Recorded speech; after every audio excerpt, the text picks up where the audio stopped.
If it's an enagic business, get out there and be seen, be heard, and be who you are, because you will resonate with the right people that will come to you. If it's a smoking business, a quit smoking business, get out there and practice being the best coach for that. Say it out loud. All right, I'll have that 2-minute video to you very shortly. It should be available today. My Zoom account had a lot of downloading to do. All right, so whatever it is you want to create, create it. It's already in your future timeline. It was already put there.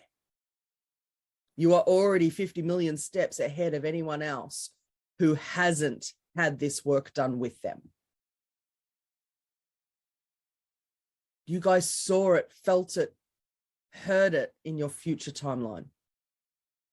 You know what it feels like to achieve that goal because you've already done it.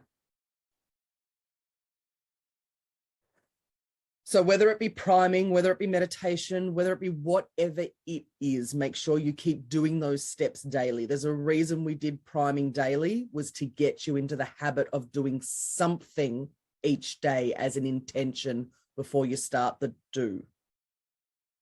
Get yourself into that good feeling first.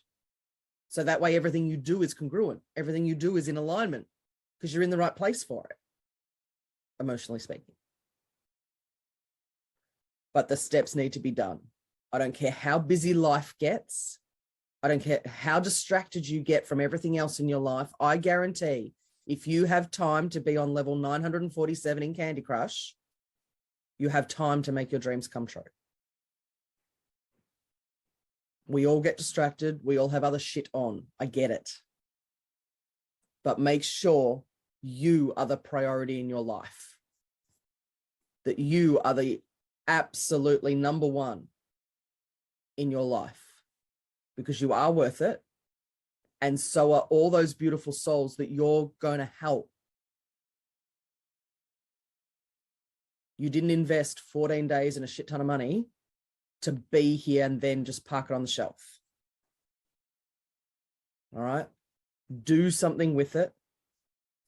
If you want accountability, mentorship, and a community to be part of it, we'll talk about the round table and the opportunity you have to work with Kat and I ongoing, if that's of interest.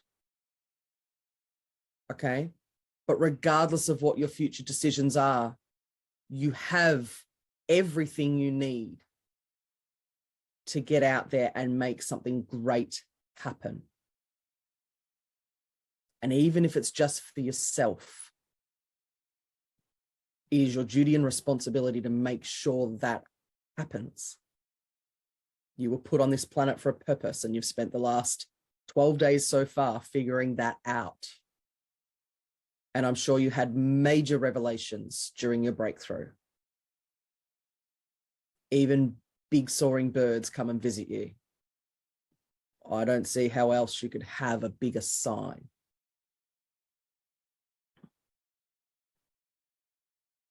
I had the most amazing coincidental moment happen this morning.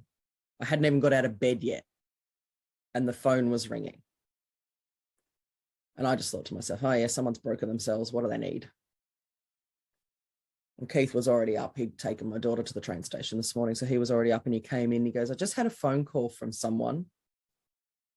They've found your business card in someone's wallet that was found on the ground. My osteo business card. I said, oh, okay.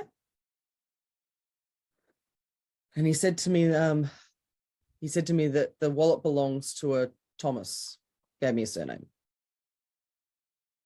And he is the name and the number of the person who found this wallet. So I looked up my patients' names, found that what this guy was saying was accurate, because he said written on the back of this osteo card was my handwriting saying your next appointment is the 23rd of August. Now, obviously an older card, but people hang on to my card, so they've got my details. And I looked up Thomas's stuff. Yes, he came in on the 23rd of August. I've seen him 3 times since, but 23rd of August was definitely one of the dates. I went, okay, this is all real. This is all legit. So I phoned Thomas. And it was loud enough that Keith was sitting next to me and could hear me because my phone's pretty loud. I said, "G'day, Thomas. This is Kim, your osteo." "Oh, hello." I said, "Have you lost your wallet?" "What the fuck?" That's what came out of his mouth. I said, "Have you lost your wallet?" He went, "Yes."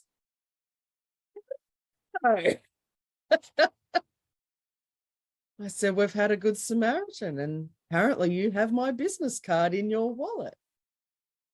And they've phoned me to let me know that they've got Thomas's wallet, and could I contact Thomas and let him know that his wallet's available for pickup?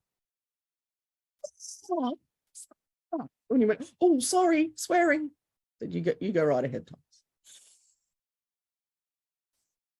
So I said, "Get a pen and paper so I can give you this person's name." So gave him the phone number. I said, "Look, this is the best name we have. Not quite sure if we've got it right, but it was a man. And here's our attempt at what the name was." Because it was a foreigner name. And Keith had taken the call, and reading his handwriting is, a little challenging too. Anyway, I got up out of bed and I went, "You've just made my day. You really made my day to know that, firstly, there's another good Samaritan out there. There's a good human that bothered to try and make a phone call and help this Thomas find his wallet without it all going to the police and doing all sorts of other strange things, I mean, the police would have been a good place to take it, but how nice that they're going to be able to just meet up at a Macca's car park or something like that and hand over a wallet. So that's pretty cool. But while I was in the shower, I just had this biggest grin on my face to know that, there is such good in this world, and something so simple of making a phone call to a business card in a wallet has just made someone's day. And it made my day because I was just the conduit to be able to bring these two people together, because of course my husband wouldn't give out Thomas's phone number to this other fellow, and neither would I, but I can at least hand on the phone number that we'd collected to give to Thomas, which was a beautiful start to today. Sometimes it is just those smallest acts of kindness that really make our day.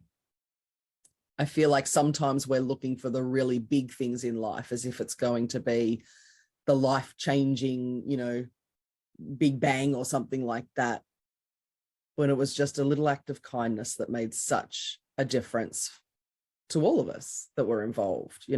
Keith had a smile on his face that he'd been able to pass on a message and know the story behind it. And here I was just simply making a phone call to a client that I've seen many times and say, "Guess what, dude? We found your wallet." And it was beautiful. So anyway, 444. Of course it was. Of course it was. What a gift. All right, we've all taken our selfies. Can we see a difference in them?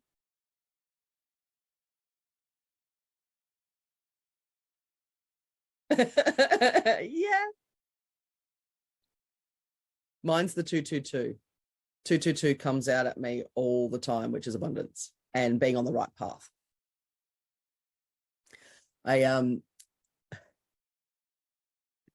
We go to the caravan every summer, have done for 35 years, but the location where it is now, we're coming up 19 years. And it's the one place where Mum and I will play Yahtzee, so the dice game. And there was one year, I think it was 2019, it was before all the shit hit with COVID. 6 games in a row across my score sheet, my chance card had 22, 22, 22, 22, 22, 6 times. And by game 5 or 6, it was becoming a little joke that Mum and I were doing. Wonder if I can get 22, because we'd seen the pattern. And at the time, I didn't think anything of it. I wasn't really, at that point, I wasn't really looking up numerology. I wasn't really aware. My awareness was still growing when it came to things like that. and synchronicities and things like that. I was still learning that sort of stuff. And lo and behold, game 5, chance 22. Game 6, chance 22. And I went, far out, Brussels sprout. This has got to be the biggest sign ever. Whatever's out there has created this whole row of 22s. Like you couldn't bet on it. So I circled these 22s and I put a post on Facebook with it to say, you know, we're playing our usual holiday games. Does anyone know what this means? Now, I could have just looked it up, but I wanted to start a bit of a conversation about it and see people's interpretations of it. Because, of course, Google will tell you one or two things, but not necessarily some of those other beautiful meanings. And it was just so lovely with the number of different people that commented and even gave me little proverbs and put pictures on it and all sorts of interesting things. And from people that had probably stalked me forever but never commented, now they had something to say. It was actually really beautiful. Such a simple post, but it brought out a lot of people's interest.